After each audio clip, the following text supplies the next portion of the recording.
scissor here. It's going. And I'm really pissed off now. My scissors going. Weird.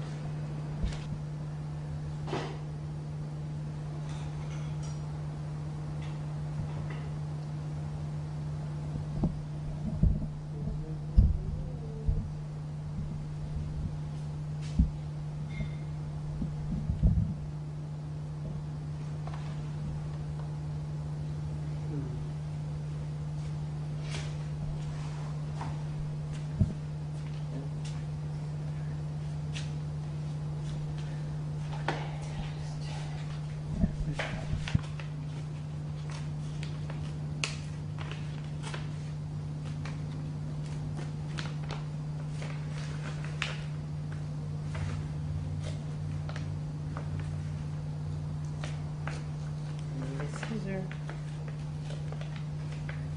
Scissor.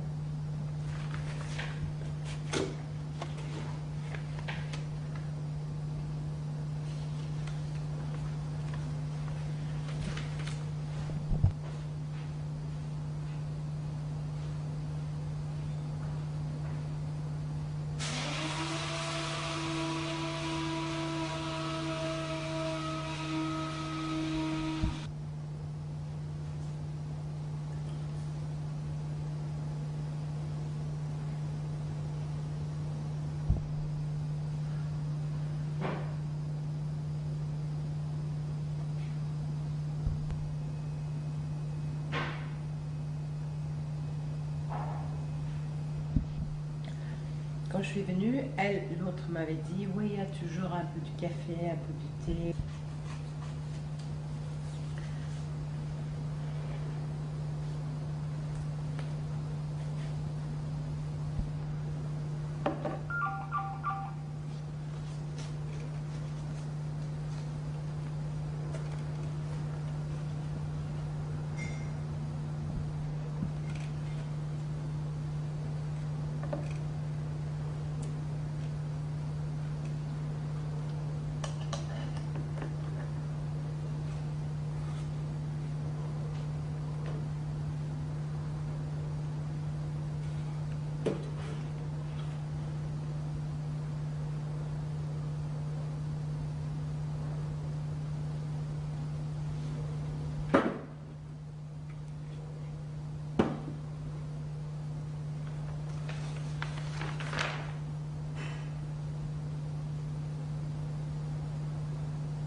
Peut-être si je parlais en français, ça serait mieux.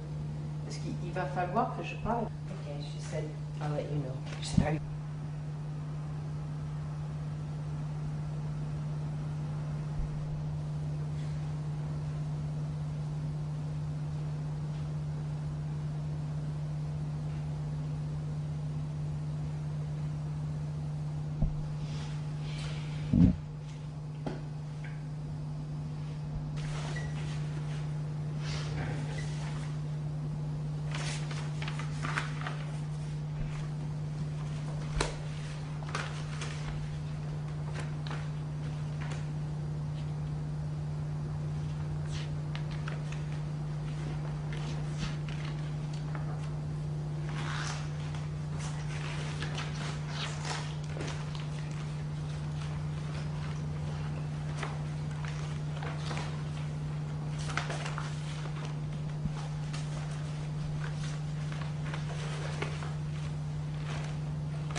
sorry, I wasn't aware. I was, actually just did this hilarious drawing on the back of a canvas while sitting here. And I like the sound that it made because it was like the sound of our relationship, like somebody like, because I was thinking about my past relationships. I was thinking about the 6 abortions that I had with 6 different men. Actually, it was with 5 different men, and one of them, the first one, I think, were twins. And I was thinking about it because I actually do a lot of drawings about it. My unconscious, I guess, is still trying to process it, 20 years later. I do a lot of distortions of women's bodies and distended bodies. And sometimes there's little fetus on the side or coming out. And I think I can't believe that I'm still, I don't know, somehow working that through. I think I was really blessed that I was able to have 2 boys that came to full birth, full term. So I think on some level the soul of the others maybe came through one of these boys or went on somewhere else. But I think it's something that we don't talk about, I mean, abortion's really pretty much a new technique, maybe 100 years old. And it's always been something that is unpleasant, heard of, but untalked about. And so I thought, since I keep on drawing about it, it might be an interesting thing to review it. I mean, my first relationship, I was 19. He was Nigerian. His name was Rufus. We lived in London in a flat together. And that's where I think I had the twins. I mean, I'm convinced of it. He was from the Yoruba culture, and in the Yoruba tradition, the twins are like the holiest of holiest kind of babies that you can have. I mean, you're really blessed. And somehow I think I was really blessed. I mean, I just, I was 19, I was a dancer, I didn't know what I wanted to do with my life. And I remember I said to him, look, I can't have these babies. And he said, well, why not? Why not have my mom raise them? And you can, have them in Nigeria and my mom will raise them. I said, I can't leave my children with your mother who I've never even met. I mean, it sounds really great, but I don't think it's, maybe you do that in Africa, but I don't think it's the right thing to do. And I remember calling my parents from the abortion clinic and telling them, I'm going to go through with having this abortion. I'm pregnant. And they said, well, what are you going to do? And I said, well, I'm at this clinic and I'm going to have this abortion. And they said, well, that's the right thing to do. And I wondered always if had they not given me that permission, would I have done it? I think that life became so convenient, so easy to just, exercise a woman's right to not have children, that I became too cavalier about it. I mean, I think spiritually it's something that still gnaws at me in some place, and I think sometimes, wow, imagine if I had 5 more Sasha and Maxes, a girl version or a male version, or how different my life would have been. I mean, I still think that at 19 I wasn't ready to have children, and I may have, there's so much in my life I would not have done had I had those twins. I mean, imagine if it was twins, which I think. So I'm really grateful that I was able to live in this time period where I could make choice, but I still think it was somehow a bit of an unconscious choice. I still think maybe I hadn't weighed all my options. Years later, I talked to a woman who was 50, who was just finding her daughter 25 years later that she was forced to give up in adoption because she was Catholic. And I thought, wow, what if my parents had said, why don't you put those babies up for adoption? Or maybe if I had listened to Rufus and said, okay, have your mom raise them. You know, what would that have been like to walk back into a child's life after 25 years? I think I didn't know that option really existed for me. I just wasn't aware of it. Because, again, these were not things that were discussed. They discussed birth control. They said that withdrawal method works, but it's not foolproof. But it doesn't really work. The withdrawal method doesn't work. I think that's, you know, either a condom broke or it was a withdrawal method every time. And that was 5 times too many, you know. And it's kind of amazing to think that in 20 years, I guess every 5 years I had a child, or could have had a child. And I was really, really fertile, but and I think of all the women now who are age 40 and over and would love to have children and they can't, and how they miss that whole natural opportunity that most, you know, most women can have. And I feel so blessed that, like, I was able to finally see a pregnancy to full term when I was somewhat more mature. I'm still not sure I had the children in the best of circumstances. I mean, being married, I suppose, was important, although it's not like you have bastard children anymore like it used to be if you weren't married. And there's so many single moms just having babies, and single dads, you know, just gay men.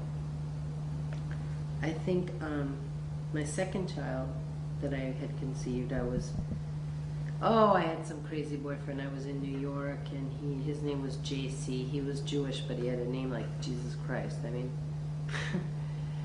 and he was a reporter, and he was a journalist, and, well, I don't know, the condom broke one night, and I just remember going to the cash machine to get the money to have an abortion because I realized, I don't know, he just seemed really irresponsible. I wasn't sure if I was in love with him or not. And, you know, he wasn't ready for any kind of commitment, so it just seemed like the right thing to do at that time. And it was pretty, it was a lot less painful than the first time. The first time I went under a general anesthesia, which is where, because I was further along, it was 4 months, and I didn't feel anything. I was completely knocked out, but I woke up screaming in London in this ward that I had gone to, where other girls from Spain had flown in, and Ireland, and all these places where abortion was still illegal. They came to London to have a legal abortion. They came with their mothers, they came with their sister. I was one of the few people alone. I mean, my boyfriend was nearby, but it was a very bizarre, white, sterile experience, and I felt completely taken out of society for like a moment in time while I was going to do this thing. And I woke up screaming because I think my body had had a shock from not having the children, you know, being taken out after 4 months. And the nurse started yelling at me, saying, "Oh, quiet down now, you Americans are all the same, you're all hysterical, it's all over, just stop it right now." I mean, and she was just rude and very offended that I was having any feelings or any emotion or any reaction, for that matter. That was very strange. And so the second abortion was in the United States, and it was just at one doctor's office. He was very warm. He was American, was on my territory. I think I was only about a month and a half pregnant, maybe 2 months, so it wasn't as dramatic. Physically, there was less of a fetus to take out. So I didn't have to go under general. It was a local anesthetic. So it just felt like a vacuum cleaner goes in, goes out, and that was. And the third one was, that I started to finally have a little bit more of a serious boyfriend. I think I was 24 at the time, and I was kind of like puppy love, and he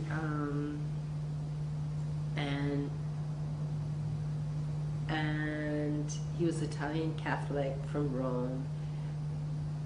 Well, actually from Santino. Ready? Santino, the Roman Venetian Italian Catholic, who was very charming, and who had once told me that he had a girlfriend when he was, I don't know, maybe 18, and she had an abortion, and he couldn't go through with. After she had it, he just left her. It was just devastating for him. So when I found out I was pregnant, this time I think it was withdrawal or the condom broke. It was one or the other. I was really petrified because I thought he's definitely going to leave me because that's what his pattern is. And I think I told my mom, and she said, just have the abortion and don't tell him or you'll lose him. And I thought, no, I couldn't go through with lying to him. That wouldn't, or just knowing that it would be, I wouldn't want to deceive him with something like that that's so big in a relationship. And so I decided that I was going to tell him that, I really wanted to have an abortion, but that I was just afraid that if I did, he'd leave me and he'd do exactly what he did to that other girl, he'd do to me. And he said, no, I won't do that if that's what you really want to do. He said, but, if you want, we can go to Jamaica, we can get married, and we can have this baby. And I said, no, I'm too young to get married. I'm 24. I'm an actress in New York City. I want to have a big career, and well, this doesn't fit into my plans. And what would I do with the baby? I mean, I'm not ready to be married. I love you, but that's just too much commitment right now. That sounded too scary. And I didn't want to elope and go to Jamaica. That wasn't my idea of a grand wedding. So I decided to have the abortion somewhere on the Upper East Side in Manhattan. Again, at another doctor's office. Actually, this was a clinic. And afterwards I developed a really high fever. It was a very simple, clean, again, it was like maybe a month, 2 months, quick operation, local anesthetic. He came, picked me up, took me home, and then I developed a really high fever. So we didn't know what to do. So he called his friend Carlo Buletti, who was at the time at Columbia University doing some of the only research on utero.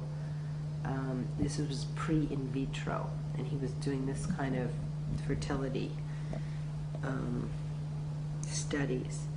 And so he came over to the house at about 11 p.m. and he checked me, and he said, yeah, you've got a very high fever, take this medicine, see if you get better, you should be okay. And I was a bit traumatized, but I stayed in bed for about 3 days. And during that time, of course, Santino freaked out and ended up having some affair with some Italian woman that just came into town that had just had a divorce. So I proceeded to just throw all of his clothes out onto the streets of New York City on Waverly Street. And I realized it was going to be like goodbye. That was it. And I just walked out because there was no turning back. on that relationship. And it reminds me that I didn't talk about the first one, the first relationship, Rufus. In the end, what happened was he was pretty devastated. He was so angry inside, even though he said, you know, do what you have to do. It's your body. If you don't want my mother to raise it, okay, I'll take you for the abortion. And he did come and pick me up, but it was like this, both of them, there was like this feeling of complete helplessness and despair, and it was like there was no turning back. There was no going back into the relationship. It was like I broke their hearts. I guess they were both, you know, on some level very traditional men, and I wasn't traditional. But I think I didn't see how traditional they were because they were from another culture, and so therefore they seemed exotic, or they seemed adventurous. You know, here they were being with an American woman living in America. So, but it's almost as if that was a veneer, you know, for me not to see how conservative they were or traditional. And the second one, JC, he was not as, he was pretty okay about have the abortion, not have the abortion, stay together. I think our relationship kind of had just come to its own end, so that it wasn't the abortion that really ended it. And we stayed friends.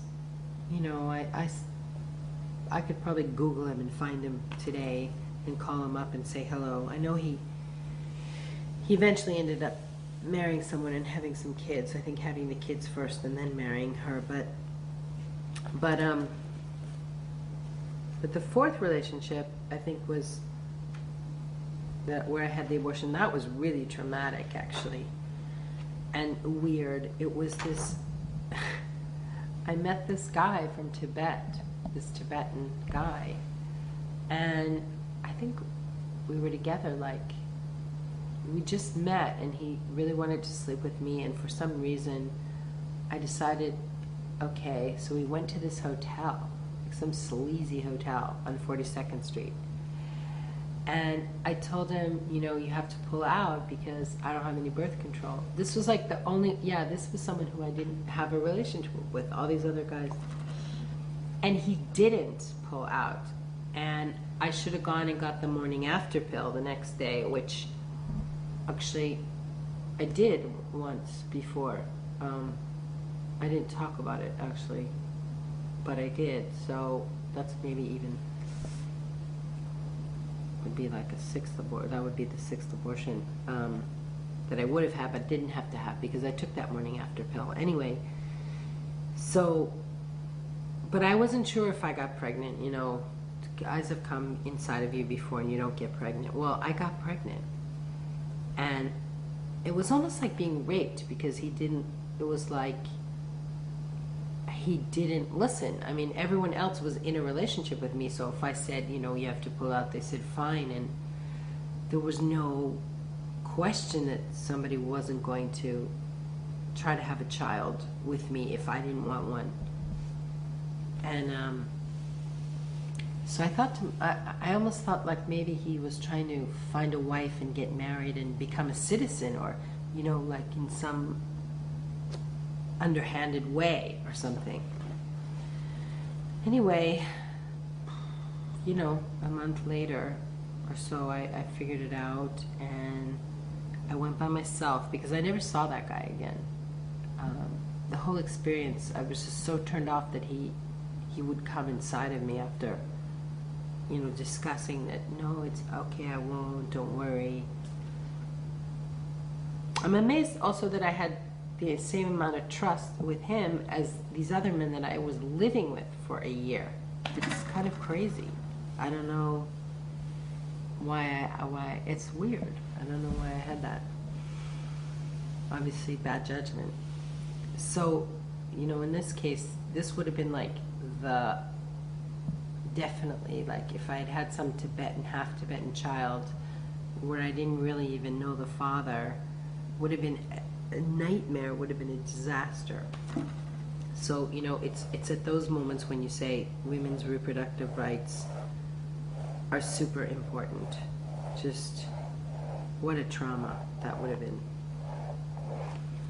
And if that wasn't bad enough, there was one more time, and that was on some spiritual retreat with the Rainbow Tribe in Arizona, at doing the turkey dance weekend of transformation with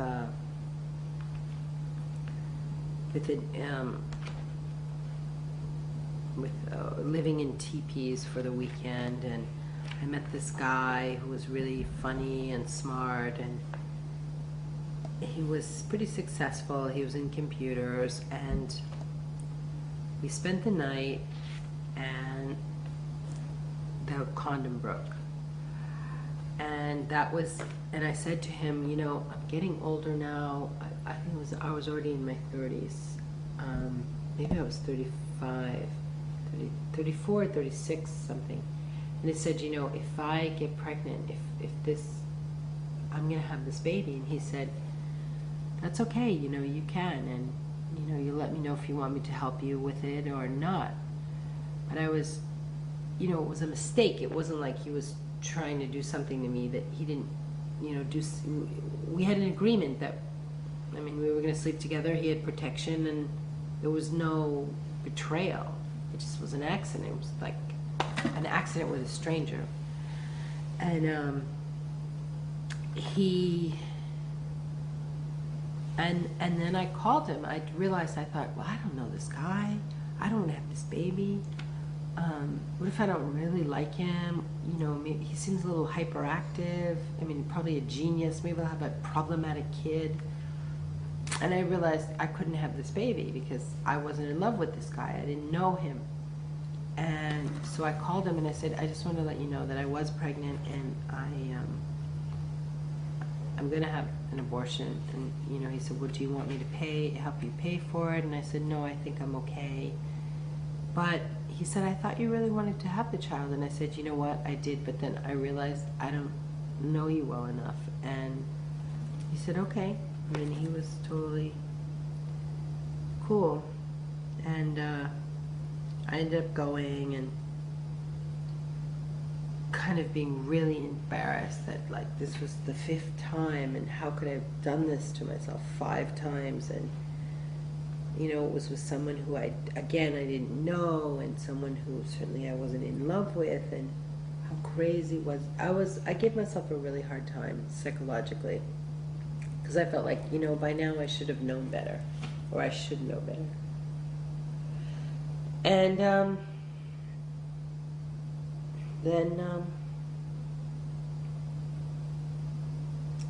then the next time I got pregnant, it was with someone that I was madly, madly in love with, and really wanted to have a child with, and thought I really wanted to build a life with. And it was the greatest joy. And it's such a different thing to talk about abortion and conception and birth. I never thought I'd be talking about birth or talking about conception that had a plan, conception with a plan. And then here's one of my paintings. It says conception with an angel, because I just felt like he was an angel, and I felt like I was floating, and I felt so ecstatic that I was going to have this baby. And I wrote this little piece here in this one called The Love of Labor and Water, and it says, birth and conception are 2 of the holiest moments in my life. I've never said that out loud, yet it's true. My heart was held and blessed to be able to conceive.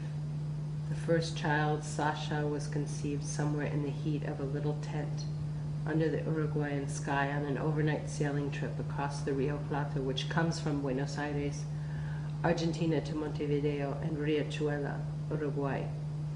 it was undying love and devotion for one another that we conceived this child, with dreams deeply touching the flesh we wore to cover our spirits.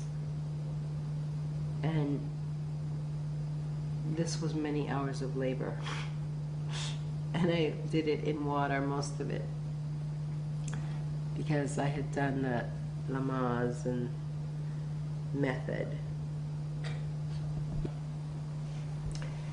Yeah, once I had this student who was from the Christian right, and I mean, she was an ardent Christian, and she was very involved at this center. So, That, cut it. Take two. okay. Actually, once I had this student in Miami at the university, and she was an ardent Christian, and she was very involved with the Christian right, and she had a good friend that worked at this organization that helped young women have their babies. They would find them homes, they would give them extra money, they would do everything to, try to teach them, have this child, you can do it, don't betray God. You need to accept that God is ready for you to move into motherhood and take more responsibility in your life. And I saw actually films about this. She told me about them, and she had films, and then there was ways of teaching women, the responsibilities of being a mother, and I suddenly realized, there's nothing like this for women who go through abortions. There's no classes to go to on how to deal with this loss and this grief. The only thing I did encounter was my own therapy.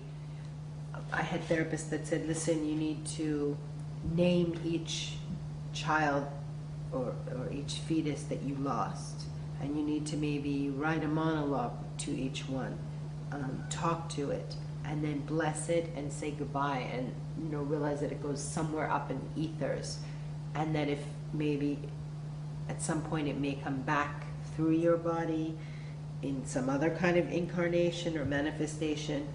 And that was very helpful, and that was very it was important work to do. I think that even though sometimes in my drawings it still comes up that it looks like women are having abortions, or all sorts of strange things are going on.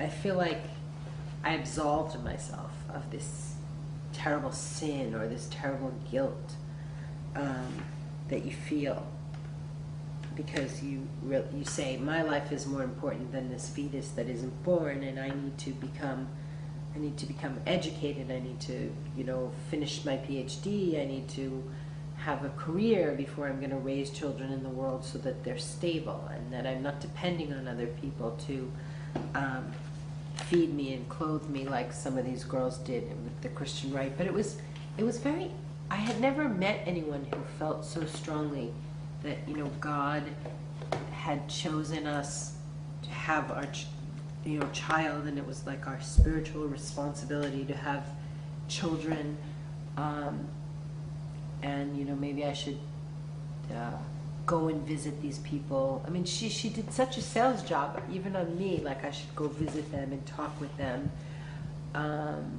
because they also helped you process loss, because they realized it was traumatic. And I thought, maybe I should just go meet with these people. I never did, but only because I wanted to then bring it to the women who had abortions, and kind of some of the work that I did with my therapist, what happens right after you have an abortion, and how can you, work with that emptiness in your stomach? How can you name it? How do you pass it on for other generations? Talk about it to other women so that you're not ashamed or feeling somehow very sterile and thrown apart to the side. Whereas, you know, in the Christian right, they had a whole organization and there's all these people around that are supporting the young girls. And I thought, wow, if I had found that when I was young, you know, who knows, I might have had this child or had one of these 5 children. I mean, just because of that kind of support. So how do you conciliate human Christian rights with the women's right? Well, you know, the Christian right are extremely oppressive to women, and they are, you know, feeding these young girls this idea of like, well, motherhood is the thing and God's choosing you, but they're not giving the women any other options, you know, like, hey, you need to finish your education maybe before you have a baby, or hey, don't you think it's important you might choose a father for this child that you know, that you can live with, so that you might have a more rich and fulfilling life with a husband and children who have a home with you know, a mom and a dad. So I'm not sure if I know how to answer your question, except that it doesn't really they don't jive. But I was just noticing how, you know, women's rights organizations, Planned Parenthood helps women to get abortions, but they don't really have support groups about what happens after the abortion. I mean, I'm actually surprised. Like, you'd think that there would, maybe there are now, and I just haven't had an abortion in 15 years, you know, so I'm talking, you know, that there's like a collective of women that feel like, hey, if I'm going to have an abortion, I know where to go. I can do these exercises of, you know, blessing the children, or taking flowers to an imaginary grave, or a stone that I say is for the, you know, so you feel like you bury the child, or, you know, that there's not more ritual created around abortion. I mean, I think now in some of the young, there's a lot of work done with teenagers who are the ones that have most of these unwanted pregnancies. I mean, certainly I started in my teens when I was 19, and there is more ritual around how to work with what happens and to kind of minimize the horror or the isolation. The truth is, I'm not that familiar with that work. But ritual means sacred. I mean, are we ready to accept that abortion could be sacred? well, I think that a woman's choice is sacred. You know, your choice to have your life develop perhaps more, I don't want to say more deeply, but just, you know, have more opportunities available because you're not tied down to having a child so young. That's a sacred choice. You know, it's a, you know, a choice about your life, your own life as well as a fetus's life. You know, either one is a sacred choice. It's not really an either or. It's not like choosing the child sacred, choosing your life is not sacred. You know.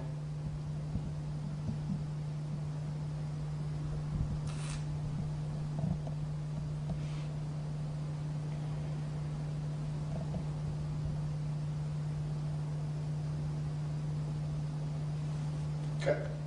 It's raising. So I